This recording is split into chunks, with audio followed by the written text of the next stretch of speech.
আমরা এখন আছি একটা লিচু গাছে, প্রচুর পরিমাণ লিচু ধরেছে। এবারে লিচু সব জায়গাতেই প্রচুর পরিমাণ ধরেছে। তো এই লিচু আধা পাকা আছে, কিছুটা পেকেছে, কিছুটা কাঁচা আছে। আমরা একজনের হাত দিয়ে এই লিচুটা পারবো। আহ, দেখা যাক, তারপরে আপনাদের রিভিউ দেবো কিরকম লিচুটা খেতে এবং মিষ্টি কিরকম হয়েছে, এরপরে আপনাদের জানাইতেছি। এখন সে আস্তে আস্তে উঠতেছে গাছে। সে গাছ থেকে লিচু পাড়া হয়েছে, লিচুগুলা ছোট ছোট, কিন্তু পুরাপুরি পাকে নাই। আহ, দেখতে পাচ্ছেন আধা পাকা আধা কাঁচা, ছোট ছোট লিচু এগুলা। এই জাতটা হলো ছোট লিচুর জাত, এটা বড় না। তো এটা খাই দেখি কেমন লাগে, এটা খাওয়া দিবেন আপনি। লিচু কেমন লাগছে?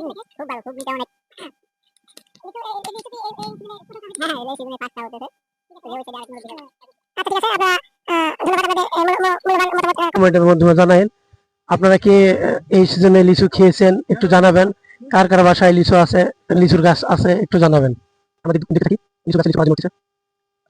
আমরা জানি না এবারে ফার্স্ট এই গাছে লিচু আমরা পারতেছি। তো দেখতে পাচ্ছেন অনেক অনেক এখানে লিচু ধরে আছে, আপনাদের একটু জুম করে দেখাই। এই তো লিচু অনেক ধরে আছে, আধা পাকা হয়েছে, পুরাটা পাকে নাই, একটু হালকা লাল হালকা কাঁচা আছে। তো জানি না খেতে কেমন হবে, আপনাদেরকে দেখা না ভালো করে চেষ্টা করতেছি। এই যে লিচু পারতেছে সে, এক ভাইকে, ছোট ভাইকে গাছে উঠাই দিছি লিচু পাড়ার জন্য। সে লিচু পারতেছে।